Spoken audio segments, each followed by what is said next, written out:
করোনায় বিভিন্ন জেলায় ২৪ ঘন্টায় ১৩৯ জনের মৃত্যু। বিধিনিষেধের পঞ্চম দিনে যানজটের নগরী ঢাকা। চেকপোস্টেও ঠেকানো যাচ্ছে না অহেতুক আনাগোনা। আপত্তিকর ভিডিও ফেক। উত্তর জনপদে বন্যার অশনি সংকেত। তিস্তায় সামান্য পানি বাড়তেই ডুবে গেছে অর্ধ শতাধিক চর। বরাদ্দ দেয়া হলেও ত্রাণ পৌঁছেনি পানিবন্দীদের কাছে। কোরবানির পশু বিক্রি নিয়ে বাড়ছে শঙ্কা। ঢাকায় আনতে রেলের ক্যাটল সার্ভিসে প্রতিদিন চলবে ৬টি ট্রেন। প্রতি পশুতে খরচ ৫০০ টাকা করে। মালয়েশিয়ায় বৈধকরণের মেয়াদ বাড়ানো হলেও যথাসময়ে পাসপোর্ট নবায়ন করতে না পেরে বিপাকে প্রবাসী বাংলাদেশিরা। গ্রেফতার আতঙ্কে পালিয়ে বেড়াচ্ছেন অনেকে।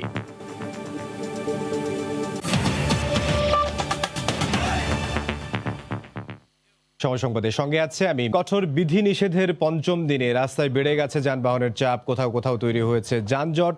নানা অজুহাতে ঘরের বাইরে বের হচ্ছেন মানুষ। সকাল থেকেই ঢাকার রাস্তায় কোথাও কোথাও যানবাহনের দীর্ঘ সারি লক্ষ্য করা গেছে। তবে রাস্তার মোড়ে মোড়ে চলছে আইন শৃঙ্খলা বাহিনীর তল্লাশি। মোটরসাইকেল কিংবা ব্যক্তিগত গাড়িতে থাকা মানুষকে পড়তে হচ্ছে জেরার মুখে। বের হওয়ার সঠিক কারণ দর্শাতে না পারলে জরিমানাও করা হচ্ছে। বাড়তি গাড়ি ও মানুষের চলাচল নিয়ন্ত্রণে র্যাব, পুলিশের পাশাপাশি সেনাবাহিনী ও বিজিবির তৎপরতাও অব্যাহত রয়েছে।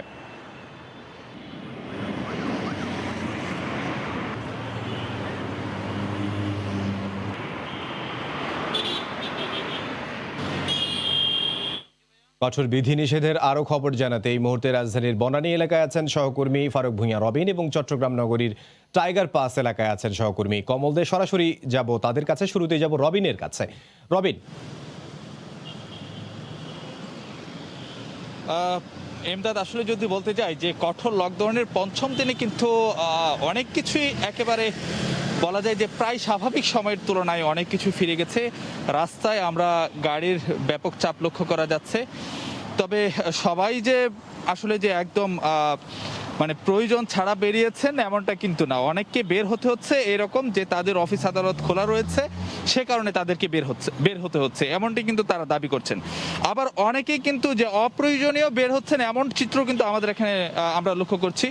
এখানে আমরা এই মুহূর্তে যে রাজধানীর বনানীতে আছি সেখানে আপনারা নিশ্চয়ই দেখতে পাচ্ছেন যে আইন শৃঙ্খলা রক্ষাকারী বাহিনী তারা তাদের যে তল্লাশি চালাচ্ছেন, তারা চেকপোস্ট বসিয়ে এখানে আমরা মানে সশস্ত্র বাহিনীর যে সদস্যরা অর্থাৎ সেনাবাহিনী এবং নৌবাহিনীর টহলও কিন্তু এখানে দেখা যাচ্ছে।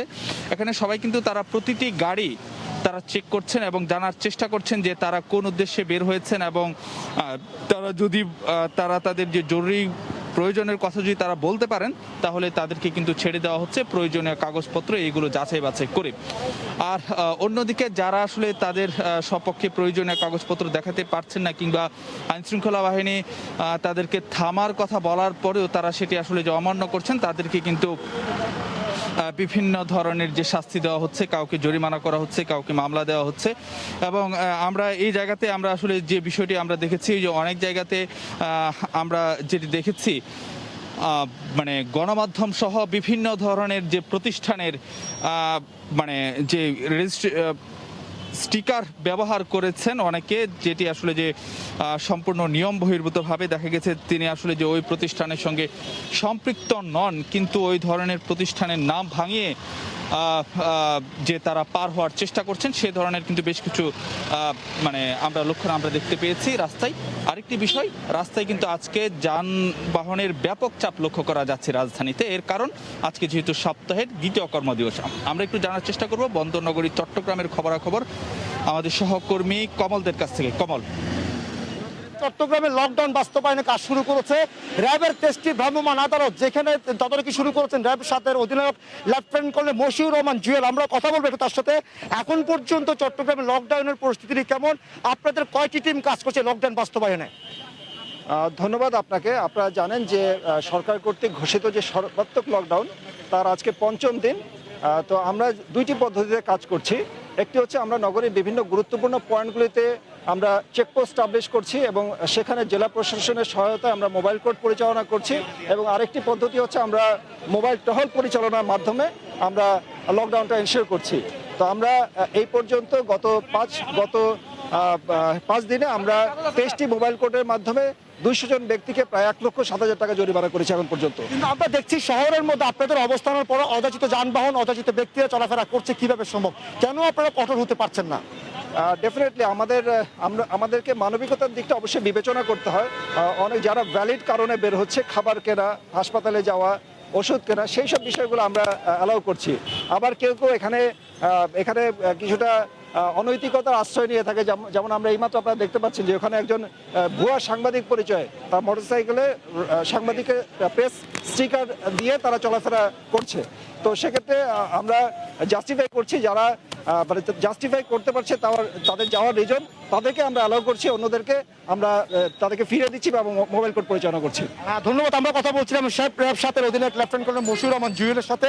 তিনি আমাদেরকে বলছিলেন তারা আসলে 23টি ভ্রাম্যমাণ আদালতের মাধ্যমে শহরে কঠোর লকডাউন বাস্তবায়ন করছেন এবং বিশেষ করে টাইগার পাস এলাকায় তারা একটা বড় অবস্থান নিয়ে এখন পর্যন্ত প্রায় 20টির বেশি তারা মামলা করেছেন জেলা প্রশাসনের ম্যাজিস্ট্রেটের তত্ত্বাবধানে।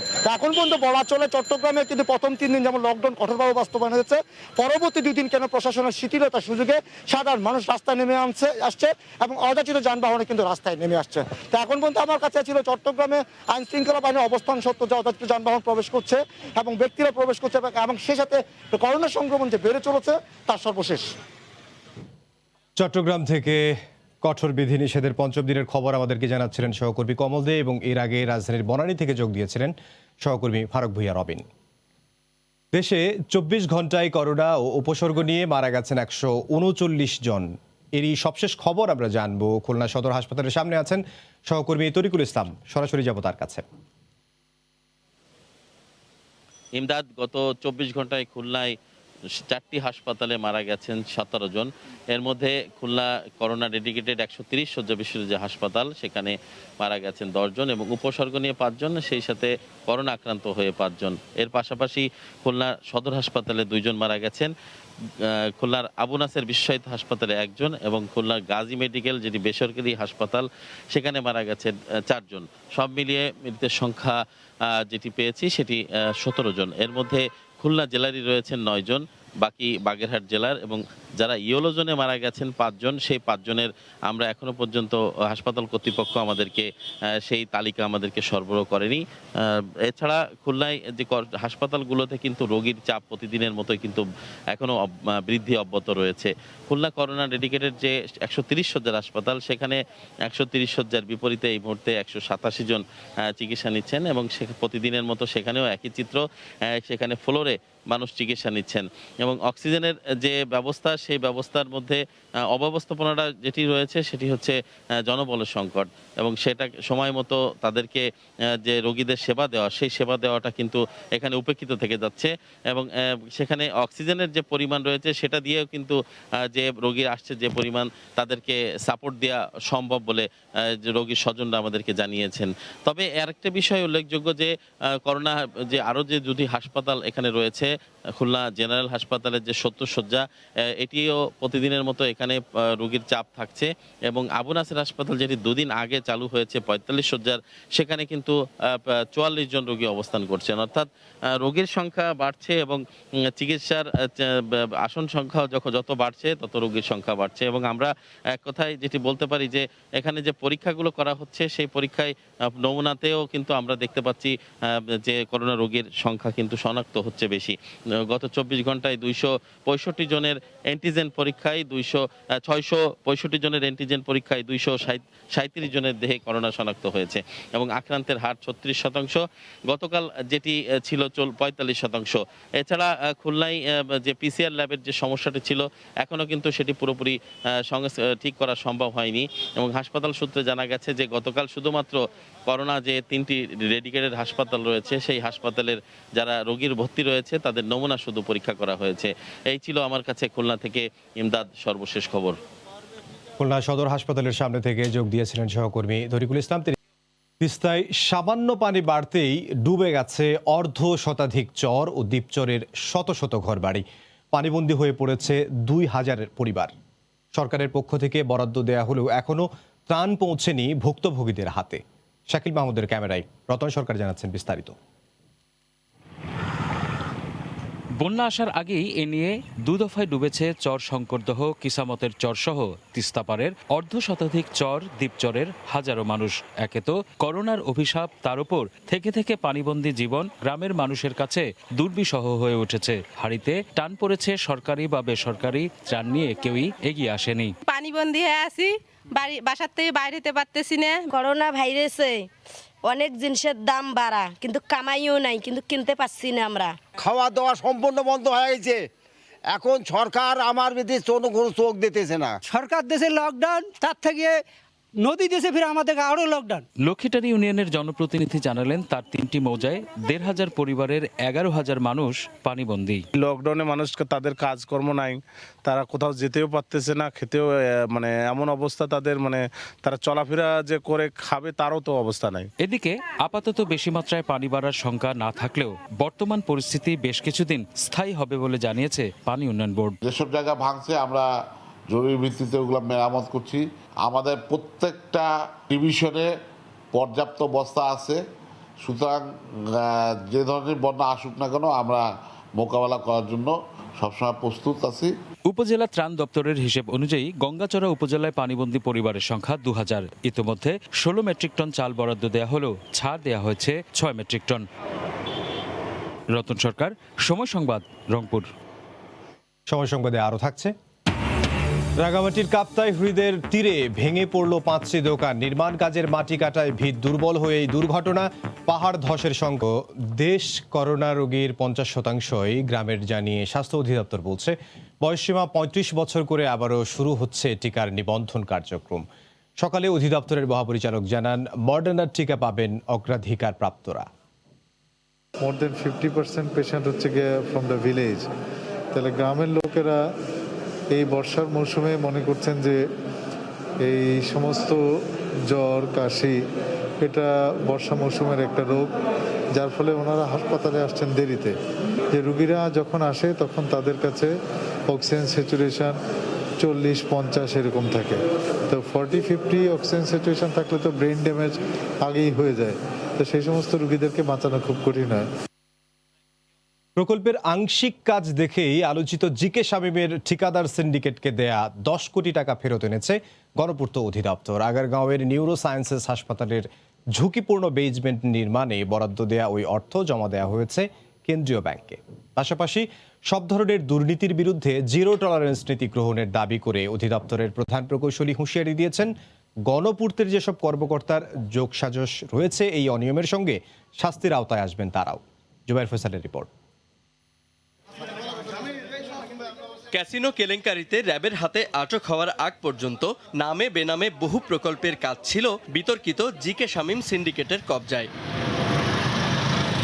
যদিও বিপত্তি বাধে আগারগাঁওয়ের নিউরোসায়েন্স হাসপাতাল প্রকল্পে ২৪ মাস সময় বেঁধে দিয়ে ২০১৮ সালের অক্টোবরে জিকে শামীমের ঠিকাদারি প্রতিষ্ঠানকে দেয়া হয় ৩টি বেজমেন্ট সহ ১২ তলা বর্ধিত ভবন নির্মাণ কাজ।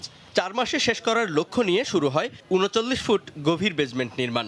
আর এ কাজেই ঠিকাদারি প্রতিষ্ঠানের আবদার রক্ষায় ৩ কিস্তিতে অর্থ ছাড়ের পর চতুর্থ ধাপে এসে বিল ছাড়াই দেয়া হয় অতিরিক্ত ১০ কোটি টাকা। এ নিয়ে নানামুখী সমালোচনার পর গণপূর্ত অধিদপ্তর উদ্যোগ নেয় টাকা ফেরত আনার। তখনকার সংশ্লিষ্ট নির্বাহী প্রকৌশলী তাকে ১০,৪০,০০,০০০ টাকা অ্যাডিশনাল পেমেন্ট করে দিয়েছিল। সিএজি দপ্তরের সঙ্গে আমরা পরামর্শ করে এই যে অতিরিক্ত ১০,৪০,০০,০০০ টাকা দেওয়া হয়েছিল তাকে, সেই টাকা আমরা সরকারি কোষাগারে জমা করে দিয়েছি। এই অনিয়মে জড়িত কর্মকর্তারাও রেহাই পাবে না, এমন হুঁশিয়ারি দিয়ে প্রধান প্রকৌশলীর দাবি শুরু হয়েছে শুদ্ধি অভিযান। যে কর্মকর্তা এটার সঙ্গে যুক্ত ছিলেন তাকে সেই পদ থেকে অপসারণ করে রিজার্ভে নিয়ে আসা হয়েছে। গণপূর্ত দপ্তরে জিকে শামীমের মতো এই সমস্ত সিন্ডিকেট আমরা আশা করি আর এটা হবে না। যদিও অর্থনীতিবিদরা বলছেন আইন প্রয়োগে ঢিলেমির কারণেই এমন অনিয়ম। একটি ঠিকাদারি প্রতিষ্ঠান থেকে ১০ কোটি টাকা উদ্ধার করে সেটা সরকারি কোষাগারে জমা হয়েছে, এটি আমি মনে করি একটা বেস্ট প্র্যাকটিস। আমাদের অনেক সময় অনেক রুলস আছে, কিন্তু ইমপ্লিমেন্টেশন আমরা ঠিকমতো দেখতে পাই না। এবং যদি কেউ ব্রেক করে তার জন্য যদি শাস্তি আপনি না দেন, তাহলে অন্যরা কিন্তু সেখান থেকে কোনো লেসন লার্ন নিতে পারবেন। রাজনৈতিক প্রভাব খাটিয়ে শুধু গণপূর্ত অধিদপ্তরেরই ১৭টি প্রকল্প বাগিয়ে নেয় জিকে শামীমের ঠিকাদারি সিন্ডিকেট, যার সবগুলো বাতিল করে আবারও দরপত্রের মাধ্যমে নিয়োগ দেওয়া হয়েছে নতুন ঠিকাদার। জুবাইর ফয়সাল, সময় সংবাদ, ঢাকা। 60% পর্যন্ত তেল সাশ্রয়ী 3 লেয়ার বিশিষ্ট বিভিন্ন ডিজাইনের টপার ননস্টিক কুকওয়্যার। রাঙামাটি সদরে কাপ্তাই হ্রদের তীরে 5টি দোকান ধসে পড়েছে। এতে কেউ হতাহত না হলেও ক্ষতিগ্রস্ত হয়েছে দোকানের মালামাল। এই মুহূর্তে দুর্ঘটনাস্থলে আছেন সহকর্মী হেফাজত সবুজ। সরাসরি যাব তার কাছে। সবুজ, যেমনটা বলেছিলেন যে রাঙামাটিতে আজকে সকাল 9:30 বা 9:40 নাগাদ ফায়ার সার্ভিস আমাদেরকে যে তথ্য দিয়েছে যে 9:40 নাগাদ রাঙামাটি রিজার্ভ বাজারের ঠিক আমার পেছনের যে অংশটা কাপ্তাই হ্রদের পাশে 5টি কাঁচা দোকান আসলে ধসে গেছে। আমরা যদি একটু দেখানোর চেষ্টা করি সেটা হলো যে হ্রদের পার্শ্ববর্তী জায়গাতে এই কাঁচা দোকানগুলো গড়ে উঠেছিল। ব্যবসায়ীরা আমাদেরকে যে বিষয়টা জানিয়েছেন, আমরা তাদের সাথে কথা বলে জানতে পেরেছিলাম, তারা আমাদেরকে বলেছিলেন যে এই দোকানগুলোর সামনে থেকে গত 2-3 দিন ধরে বেশ ফাটল ধরেছিল এবং বড় হচ্ছিল ফাটলটা ধীরে ধীরে। তারা এই বিষয়টি দোকানের যে জায়গার যে মালিক তাকে অবহিত করা হয়েছিল, কিন্তু তিনি সেই ব্যাপারে কোনো ধরনের পদক্ষেপ গ্রহণ না করার কারণে মূলত আজকে সকাল 9:40 নাগাদ হুট করে এই ধসের ঘটনাটি ঘটে। এতে দোকানে যে সকল ব্যবসায়ীরা ছিলেন তারা ক্ষতিগ্রস্ত হয়েছেন। কোনো ধরনের মালপত্র তারা সেখান থেকে সরাতে পারেননি বলে আমাদেরকে জানিয়েছেন। তারা দোকানিরা আরো যে অভিযোগ আমাদেরকে করেছেন যে নিচেই ঠিক আমরা দেখাতে পারবো না একটা বহুতল ভবন হচ্ছে, রাঙামাটি জেলা পরিষদের অর্থায়নে এই ভবনটি হচ্ছে। এই ভবনের বেস করতে গিয়ে মূলত এই ধরনের মাটি কাটার কারণে উপরের দোকানগুলোতে ঝুঁকিতে পড়েছে বলে তারা আমাদেরকে অভিযোগ করেছেন যে তারা বিষয়টা বলেছিলেন, কিন্তু কোনো ধরনের পদক্ষেপ নেওয়ার কারণে আজকে এই ধরনের ধসের ঘটনা ঘটলো। এর আগেও আমরা যেটা বলেছিলাম যে রাঙামাটির আসলে কাপ্তাইয়ের হ্রদের পাশে আসলে এভাবে দখল হয়ে আছে, তারা যে কোনো সময় এই ধরনের আরো বড় ধরনের বিপর্যয় ঘটতে পারে। কিন্তু আজকের এই ঘটনাটা যেটা আমাদের ফায়ার ব্রিগেড বলেছে, তারা বলেছে যে মূলত নিচে যে ভবনটার কাজ করছিল সেই ভবনের কাজের কারণে আসলে মূলত এই সমস্যাটা হয়েছিল। তো এই ছিল রাঙামাটিতে ধসে যাওয়া 5টি দোকানের সর্বশেষ। রাঙামাটি থেকে সহকর্মী হেফাজত সবুজ। টানা বৃষ্টিতে কক্সবাজারে পাহাড় ধসের আশঙ্কায় ঝুঁকিপূর্ণ এলাকা চিহ্নিত করে টাঙানো হয়েছে লাল পতাকা। খোলা হয়েছে আশ্রয় কেন্দ্র। জেলা প্রশাসনের কর্মকর্তা জানান, পৌর শহরের 12টি ওয়ার্ডের মধ্যে 8টি ওয়ার্ডে পাহাড় ধসের আশঙ্কা রয়েছে। তাই ঝুঁকিপূর্ণ এলাকা চিহ্নিত করে টাঙানো হয়েছে ব্যানার ও লাল পতাকা। পাশাপাশি এলাকাগুলোতে খোলা হয়েছে 12টি আশ্রয় কেন্দ্র। বৃষ্টি বাড়ার সঙ্গে সঙ্গে ঝুঁকিপূর্ণ এলাকা থেকে মানুষজনকে সরিয়ে এনে আশ্রয় কেন্দ্রে রাখা হবে বলে জানায় প্রশাসন। গত 4 দিনে কক্সবাজারে 222 মিলিমিটার বৃষ্টিপাত রেকর্ড করেছে স্থানীয় আবহাওয়া অধিদপ্তর। চলতি বর্ষা মৌসুমে পাহাড় ধসে মারা গেছেন 2 রোহিঙ্গা সহ 4 জন। পশু আনতে ক্যাটল সার্ভিস চালু করেছে বাংলাদেশ রেলওয়ে। তেজগাঁও রেল স্টেশনে নামবে গরু। ঢাকায় হাট শুরু হলেই প্রতিদিন চলবে 6টি করে ট্রেন। গরু প্রতি খরচ পড়বে 500 টাকা। নাজমুস সালেহের প্রতিবেদন। সড়ক পথে যানজট সহ নানা ঝক্কি পেরিয়ে দেশের বিভিন্ন প্রান্ত থেকে কোরবানির পশু আসে ঢাকায়। কম খরচ আর নিরাপদে পশু পরিবহনের কথা চিন্তা করে গত বছর থেকে ক্যাটল সার্ভিস নামে বিশেষ ট্রেন পরিচালনা করছে বাংলাদেশ রেলওয়ে। গত বছর পশু পরিবহনের সুযোগ ছিল শুধুমাত্র ময়মনসিংহ আর জামালপুর অঞ্চলের। এবার এর সাথে যুক্ত হচ্ছে দেশের উত্তরাঞ্চল। গত বছর 2টি ট্রেন চললেও এবার চলবে 6টি ট্রেন। ঢাকায় কোরবানির হাট শুরুর দিন থেকেই ক্যাটল সার্ভিস চলবে জানিয়ে মন্ত্রী বলেন, প্রাণী সম্পদ মন্ত্রণালয়ের সমন্বয়ে এরই মধ্যে ব্যবসায়ী ও খামারিদের সঙ্গে শুরু হয়েছে আলোচনা। অলরেডি মাঠ পর্যায়ে আমাদের লোকজন প্রশাসনিকভাবে ব্যাপারীদের সঙ্গে যোগাযোগ করা, খামারিদের সঙ্গে যোগাযোগ করা, সবার সঙ্গে আমাদের লোকজন যোগাযোগ করতেছে।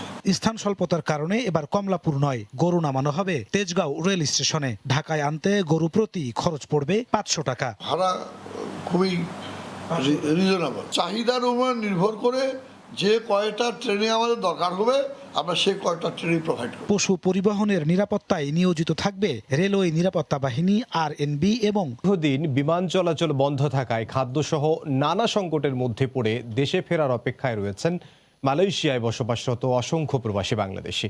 এদিকে সরকার বিদেশিদের বৈধকরণের মেয়াদ বাড়ালেও এর সুফল পাচ্ছেন না অনেকেই। পাসপোর্ট নবায়নের আবেদন করে 5-6 মাসেও পাচ্ছেন না নতুন পাসপোর্ট। ফলে পাসপোর্টের মেয়াদ শেষ হওয়ায় অবৈধ থাকার ঝুঁকিতেই রয়েছেন তারা। মালয়েশিয়া থেকে মোহাম্মদ আব্দুল কাদেরের রিপোর্টে বিস্তারিত। উন্নত জীবন আর আর্থিক সচ্ছলতার আশায় প্রতি বছর অসংখ্য বাংলাদেশি পাড়ি জমান দক্ষিণ পূর্ব এশিয়ার দেশ মালয়েশিয়ায়। কারো কারো প্রত্যাশা পূরণ হলেও অনেকের কাছে সেই স্বপ্ন থেকে যায় অধরাই। করোনার বৈশ্বিক মহামারীর প্রভাবে খাদ্যসহ নানা সংকটের মধ্যে পড়ে এখানে মানবেতর জীবনযাপন করছেন অসংখ্য প্রবাসী বাংলাদেশি। সেই সঙ্গে চাকুরি হারিয়ে অনেকে দেশেও ফেরত যেতে পারছেন না। মালয়েশিয়ার সাথে সরাসরি বিমান চলাচল বন্ধ থাকায় দেশে ফেরা যাচ্ছে না। দেশটিতে অবৈধদের সাধারণ ক্ষমা ঘোষণা করলেও চলমান রয়েছে ইমিগ্রেশন বিভাগের ধরপাকড় অভিযান। এমন পরিস্থিতিতে দুদেশের মধ্যে সরাসরি বিমান চালুর বিষয়ে বাংলাদেশ সরকারকে প্রয়োজনীয় পদক্ষেপ নেওয়ার দাবি জানিয়েছেন প্রবাসীরা। 1 মাস ধরে আমরা অনেক কষ্টের ভেতরে রয়েছি, হ্যাঁ, কাজ নাই, কাম নাই, টিকিট কেটে বসে আছি আজ 1 মাসেরও বেশি। ফ্লাইট বন্ধ থাকার কারণে আমরা দেশে যাইতে পারতেছি না। বাংলাদেশ সরকার যেভাবে স্বাস্থ্যবিধি যেই প্রক্রিয়া চালু করে, আমরা ওই প্রক্রিয়া মেনেই আমাদের দেশে যেতে চাই। মালয়েশিয়ায় প্রবাসীদের বৈধকরণের মেয়াদ বাড়ালেও বাংলাদেশিদের কাছে হঠাৎ করেই যেন সোনার হরিণ হয়ে উঠেছে পাসপোর্ট। নবায়নের জন্য আবেদন করে অনেকে 5-6 মাসেও পাচ্ছেন না নতুন পাসপোর্ট। ফলে পাসপোর্টের মেয়াদ শেষ হওয়ায় তারা অবৈধ থাকার ঝুঁকিতেই থাকছেন। করোনায় বিপর্যস্ত এসব প্রবাসীদের এমন দুর্ভোগের কথা বিবেচনা করে বাংলাদেশ দূতাবাস সহ সংশ্লিষ্টদের আন্তরিক সহযোগিতা কামনা করছেন ভুক্তভোগীরা। মোহাম্মদ আব্দুল কাদের, সময় সংবাদ, কুয়ালালামপুর, মালয়েশিয়া। সাড়ম্বরে উদযাপিত হচ্ছে যুক্তরাষ্ট্রের 245তম স্বাধীনতা দিবস। করোনার ধকল কাটিয়ে 1 বছরেরও বেশি সময় পর স্বাভাবিক অবস্থায় ফিরে এসেছে যুক্তরাষ্ট্র। মার্কিন প্রেসিডেন্ট জো বাইডেন বলেছেন, এখন শুধুই এগিয়ে যাওয়ার সময়। নিউ ইয়র্ক থেকে হাসানুজ্জামান সাকির রিপোর্ট। যুক্তরাষ্ট্রের ইতিহাসে সবচেয়ে বড় আতশবাজি উৎসব। বিশ্বের বৃহৎ বিপণী বিতান মেসিজের উদ্যোগে নিউ ইয়র্কের ইস্ট রিভার থেকে আকাশ পানে ছোড়া হয় ফায়ার ওয়ার্কসের 65,000 শেল। বর্ণিল এই আয়োজন দেখতে অন্যান্য অঙ্গরাজ্য এমনকি বিভিন্ন দেশ থেকেও আসেন অসংখ্য মানুষ। খুবই ভালো লাগছে, কারণ লাস্ট ইয়ার আমরা এই আনন্দটা করতে পারিনি। এইবার যেভাবে এই আতশবাজি হচ্ছে অসাধারণ এক দৃশ্য, খুব ভালো লাগছে এবং খুব সুন্দর একটি আয়োজন। দিবসটি উপলক্ষে রাজধানী ওয়াশিংটন ডিসিতে সশস্ত্র বাহিনীর সদস্যদের পরিবার এবং অপরিহার্য কর্মীদের সৌজন্যে বারবিকিউ পার্টির আয়োজন করেন প্রেসিডেন্ট জো বাইডেন। এরপর ন্যাশনাল মলে ফার্স্ট লেডিকে নিয়ে ফায়ার ওয়ার্কস উপভোগ করেন তিনি। এর আগে জাতির উদ্দেশ্যে দেওয়া ভাষণে বাইডেন বলেন, করোনা মহামারী কাটিয়ে যুক্তরাষ্ট্র এখন সামনের দিকে এগিয়ে যাচ্ছে। 245 years ago we declared our independence from a distant king. স্বাধীনতা দিবস উদযাপিত হচ্ছে। দীর্ঘদিন পর বিপুল সংখ্যক মানুষ ঘর থেকে বেরিয়ে এসেছেন। উৎসবের আমেজ সর্বত্র। করোনা মহামারীর পর এই স্বাভাবিক অবস্থা বজায় থাকুক, এখন সেটাই সবার প্রত্যাশা। হাসানুজ্জামান সাকি, সময় সংবাদ, ইস্ট রিভার। সময় সংবাদ। ইউরোর শিরোপা জয়ের লড়াইয়ে নিজ নিজ দলকে সমর্থন জানাতে ফুটবল প্রেমীরা ছুটছেন এক দেশ থেকে আরেক দেশে। উৎসবের আবেগে একে অপরের সাথে মিলিত হচ্ছেন করোনাকে বুড়ো আঙুল দেখিয়ে। জার্মানির মিউনিখ থেকে সে খবর জানাচ্ছেন সহকর্মী বিটু বড়ুয়া। দুরন্ত গতিতে চলছে ইউরোপ আর যুক্তরাজ্যের শহরগুলোতে ফুটবলের মহোৎসব। তাই তো ফুটবল প্রেমীরা ছুটছেন বুদাপেস্ট থেকে বুখারেস্ট, আবার কখনো মিউনিক থেকে রোম হয়ে লন্ডনের ওয়েম্বলিতে। দর্শকদের চাওয়া শুধু একটাই, নিজ দলকে মনে প্রাণে সমর্থন জোগানো। শুধু ফুটবল কেন, জগতের সকল উৎসব কি আর একা একা হয়? তাই তো করোনাকে ভুলে মাঠে ঘাটে, পথে প্রান্তরে, রেস্তোরাঁ বা বার প্রায় সবগুলোই এখন ফুটবল প্রেমীদের দখলে। আর এই সুযোগেই ডেল্টা ভেরিয়েন্ট হয়ে উঠছে আরো ভয়ঙ্কর, এমনটাই জানাচ্ছেন জার্মানির চিকিৎসা বিজ্ঞানীরা। দেখুন, ফুটবলকে ঘিরে ইউরোপের কোথাও করোনার নিয়ম নীতি মানা হচ্ছে না। মিউনিকে যদিও মাত্র 14,000 দর্শক খেলা দেখার সুযোগ পেয়েছে, সেখানে বুদাপেস্ট, স্কটল্যান্ড ও লন্ডনে খেলা দেখতে ভিড় করেছে 5 গুণ বেশি দর্শক। ওয়েফার বিষয়টার দিকে কড়া নজর দেওয়া উচিত। এখন শুনছি ফাইনালে ওয়েম্বলি স্টেডিয়ামে উপস্থিত থাকবে 60,000 দর্শক, অথচ করোনা ডেল্টা ভ্যারিয়েন্টে সেখানেই সবচেয়ে বেশি আক্রান্ত। weniger machen sollen. Und ich sehe ja jetzt aber offenbar, dass বিশ্বের সবার চোখ এখন ফুটবলে। দারুণ এই উৎসবটি মিস হোক সেটা কেউই চায় না, কারণ শিরোপার এমন উৎসব আসে প্রতি 4 বছর পর পর। তাই আমি মনে করি স্বাস্থ্যবিধি মেনে চলার সাথে সাথে টিকা নেওয়া থাকলে উৎসবে শামিল হওয়াই যায়। এদিকে ইউরো চ্যাম্পিয়নশিপের বাকি ম্যাচ অর্থাৎ সেমিফাইনাল সহ ফাইনালের লন্ডনের ওয়েবলি স্টেডিয়ামে উপস্থিত থাকবে কমপক্ষে 60,000 দর্শক। এমন খবরে ফুটবলের নিয়ন্ত্রক সংস্থা উয়েফার কড়া সমালোচনায় বিভিন্ন দেশের ভাইরোলজিস্ট বা সংক্রমণ বিশেষজ্ঞরা। ফুটবল সাংস্কৃতিক অনুষ্ঠান কিংবা বড় কোনো ইভেন্ট ডেল্টা ভ্যারিয়েন্টের ভয়াবহতা রুখতে এখনই সব ধরনের গণজমায়েত এড়িয়ে চলার পরামর্শ জার্মান চিকিৎসা বিজ্ঞানীদের। জার্মানির বায়ার্নের মিউনিক থেকে বিটু বড়ুয়া, সময় সংবাদ। এ পর্যায়ে শীর্ষ সংবাদ জানিয়ে দিচ্ছি আরও একবার। করোনায় বিভিন্ন জেলায় 24 ঘন্টায় 163 মৃত্যু। বিধিনিষেধের পঞ্চম দিনে যানজটের নগরী ঢাকা, চেকপোস্টেও ঠেকানো যাচ্ছে না অহেতুক আনাগোনা। বন্যার অশনি সংকেত, তিস্তায় সামান্য পানি বাড়তেই ডুবে গেছে অর্ধশতাধিক চর। বরাদ্দ দেয়া হলেও ত্রাণ পৌঁছেনি পানিবন্দীদের কাছে। এই ছিল এখনকার মতো, সঙ্গে থাকুন সময়।